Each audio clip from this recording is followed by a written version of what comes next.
नाही होय करता करता शेवटी आम्ही डिसिजन घेतलाच आणि आज निघालो होतो बरं का. जाता जाता बघितलं तर चालत जायचं होतं, पण रस्त्याने एवढं खराब झालं होतं ना, पावसाने बेकार रस्ते झाले होते. गेल्यानंतर शोरूममध्ये वाटच बघत बसलो होतो कधी येते आमची नवीन फॅमिली मेंबर. तर त्यानंतर थोड्या वेळानं ती आली आणि आम्ही ते घेऊन पुढे निघालो. आता ही होती आमची नवीन फॅमिली मेंबर आणि जिची आम्ही खूप जास्त आतुरतेने वाट पाहत होतो.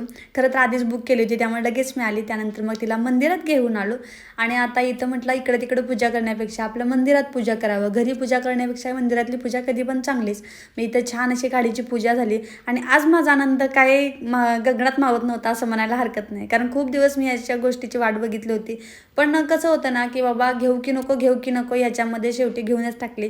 मुलांच्या आनंदामध्ये सगळ्यात जास्त आनंद जर कुणाला होत असेल तर आई वडिलांना होत असतो आणि माझ्या बाबांना पण खूप जास्त आनंद झालेला.